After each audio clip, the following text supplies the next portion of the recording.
अगर जो भी लीडर बसपा का इस बारे में कह रहा है कि हम 55,000 वोट से खुश हैं, आप ही कह रहे हैं अभी, उसे बसपा से तुरंत निष्कासित किया जाना चाहिए।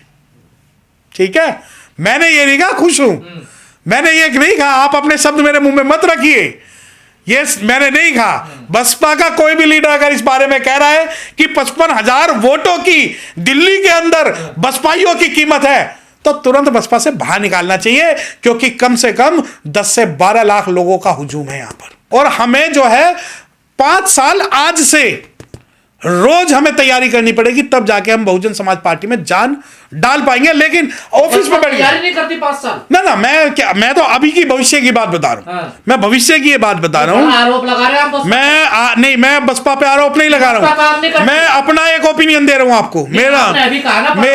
मेरा अपना एक ओपिनियन है कि कोई भी चुनाव जो अब दिल्ली में दोबारा होगा या उत्तर प्रदेश में 2027 में होगा, हमें अपने घरों से निकलना होगा, हमें अपना कंफर्ट जोन छोड़ना होगा। परंतु ऐसा नहीं है कि अगर हम सिर्फ कमरे में बैठे रहे या सिर्फ आपके यूट्यूबरों से बात करते रहे तो बसपा रिवाइव होगी, बिल्कुल नहीं होगी। हम कहते थे कमरे में बैठ रहे तो आपको नहीं, मैं पूरी बात बता रहा हूं। हाँ है, मैं तो इस बात को कह रहा हूं, क्योंकि जिस दिन नहीं, मैं क्या कह रहा हूं, मैंने क्या कहा, आप मेरा पूरा स्टेटमेंट सुनिए ना। एक बहुजन समाज पार्टी के किसी भी लीडर की ड्यूटी है वो अपने कार्यकर्ता के साथ सुख दुख में खड़ा रहे, उसका साथ दे।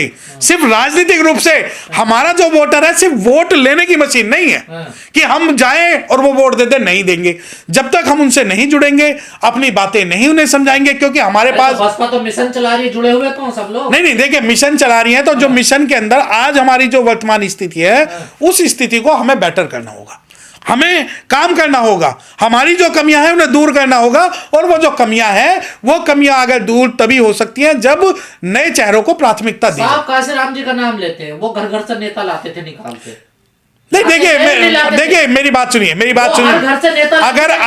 अगर आप साहब काशीराम की बात कर रहे हैं तो उस वक्त समाज इतना ईमानदार था कि साहब काशीराम ने अगर कुछ बोल दिया तो पूरा समाज आंख मीच के उनकी बात पे विश्वास करता था। ऐसा नहीं है, आज समाज को लिए देखिए, बहन जी बोलते तो समाज नहीं मानेगा ना, बिल्कुल नहीं, बिल्कुल नहीं। समाज के अंदर सबसे ज्यादा जो लोग हैं वो लोग तो बहन जी का विरोध कर रहे हैं। अब जो बहुत सारे लोग हैं उन्हें लगता है कि नहीं, हम तो अरविंद केजरीवाल को वोट देंगे, हम तो ये करेंगे, हम तो फलाना करेंगे। आज समाज के अंदर ही 50 फिरके बने हुए हैं। जब वो कहते हैं बहन जी आती नहीं, बसपा वाले, आपने कहा दुख दर्द में तो कोई आता नहीं। देखिए ये बसपा, मैंने लीडर्स की बात की है, बहन जी की बात मैं नहीं कर रहा हूं। बहन जी भी कहा जाती है? नहीं, तो बहन जी तो उनकी सिद्धांत है।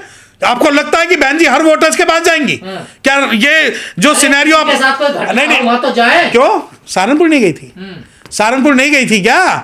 पता नहीं है। जिस सहारनपुर नहीं, उससे पहले नहीं गई थी क्या? सहारनपुर के अलावा 50 घटनाएं ऐसी हैं जब बहन जी गई है, लेकिन आपको लगता है कि नहीं।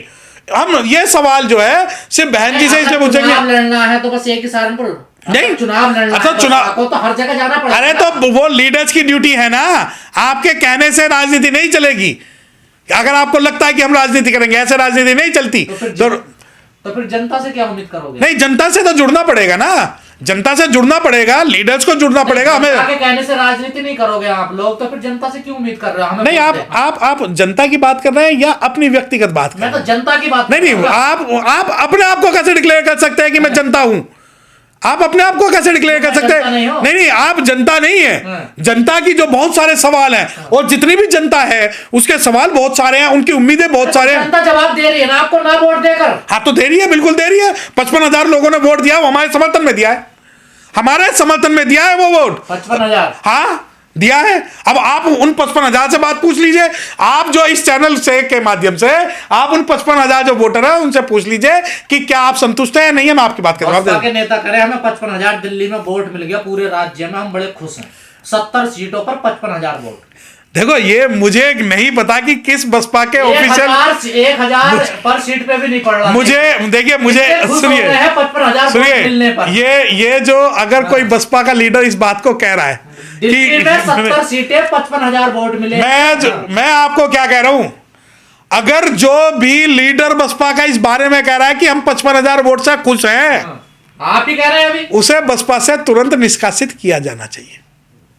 ठीक है, मैंने ये नहीं कहा खुश हूं, मैंने ये नहीं कहा, आप अपने शब्द मेरे मुंह में मत रखिए, ये मैंने नहीं कहा। बसपा का कोई भी लीडर अगर इस बारे में कह रहा है कि 55,000 वोटों की दिल्ली के अंदर बसपाइयों की कीमत है, तो तुरंत बसपा से बाहर निकालना चाहिए, क्योंकि कम से कम 10 से 12 लाख लोगों का हुजूम है यहां पर।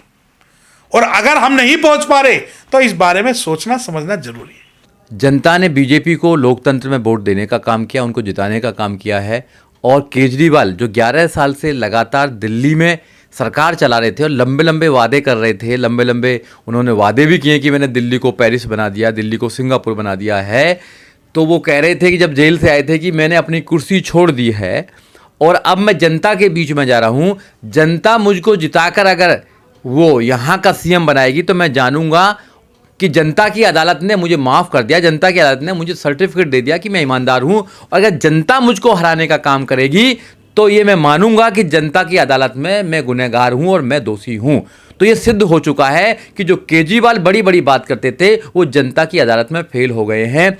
जब ऐसी पार्टियां जो जाति के नाम पर, धर्म के नाम पर या जो पैसे देकर, फ्री देकर वो पार्टियां अगर हार गई हैं, कांग्रेस हार गई है जिसका 15 साल राज रहा दिल्ली के अंदर, तो बहुजन समाज पार्टी तो अपने कार्यकर्ताओं के बल पर, अपने कार्यकर्ताओं के सहयोग से चलती है और अपने लोगों को वो जगाने का काम करती है। देश की 55,000 वोट मिले हैं बसपा को दिल्ली राज्य में, 70 सीटों पे 55,000 वोट। वो दिल्ली की जनता को ये समझाती है कि भाई ये तीनों पार्टियां आपने देखी हैं, कांग्रेस देखी है आपने, बीजेपी देखी है, आम आदमी पार्टी देखी है, आपने तीनों पार्टियों को देखा है। मगर जो 1700 कॉलोनियां दिल्ली के अंदर हैं वो 40 साल से लगातार हैं, उनकी समस्याएं आज तक नहीं खत्म हुई हैं। तो इसलिए उन समस्याओं को खत्म अगर कोई कर सकता है तो बहुजन समाज पार्टी कर सकती है। ये हम लोगों को बताने का काम करते हैं। समझ में क्यों नहीं आई जनता के? देखिए, जरूरी नहीं है कि जो बात हम बता रहे हैं वो समझ में ही आ जाएगी, आज नहीं तो कल आएगी। तो जो बीजेपी ने कहा हो तो समझ में आ गई दिल्ली की जनता। देखिए, बीजेपी इस देश में करोड़ों रुपया खर्च करती है चुनावों के अंदर और अपने प्रशासन का दुरुपयोग करती है। और यहां तक भी हमको आशंका है कि वो ईवीएम में भी कुछ ना कुछ गड़बड़ करती है। दिल्ली की जनता से आप पूछिए कि दिल्ली की जनता ने मन बनाया था बीजेपी को हराने के लिए, और ये हमारे जो अपने लोग भी हैं उन्होंने भी मन बनाया था बीजेपी को हराने। वो क्यों नहीं हरा पाए बीजेपी को, बताइए आप। अब वो कह रहे थे कि एक को हराना दूसरे को जिताना है, वो एक को हराने के चक्कर में दूसरे को जिताते रहते हैं। तो वो फुटबॉल की तरह बने हुए हैं। मेरी बात सुनिए आप, देखिए फुटबॉल की तरह बने हुए हैं। 5 साल उनसे केजरीवाल खेलेंगे फुटबॉल की तरह, अब 5 साल बीजेपी खेलेगी। भैया तुम्हारे मुद्दे नहीं होंगे, यहाँ मुद्दे की लड़ाई है, मुद्दे की बात क्यों नहीं करते? नहीं दे रहे ना फुटबॉल खेलने के लिए। देखिए, बहुजन समाज पार्टी ये कहती है कि आपके बच्चों को फ्री एजुकेशन मिलनी चाहिए, क्या गलत कहती है? बहुजन समाज पार्टी कहती है कि आपको रोजगार मिलना चाहिए, क्या गलत कहती है? बहुजन समाज पार्टी कहती है कि दिल्ली में जो 1700 कॉलोनियां हैं उनको वैध करना चाहिए और जहां कच्चे मकान उनको पक्का मकान बनाना चाहिए, जहां झोपड़ी है वहां पर महल बनाना चाहिए। ये गलत कहती है। कहां पर कहती है बात? देखो, हर जगह कहती है। जहां जहां जाते हैं वहां हम कहते हैं मीटिंग के माध्यम से और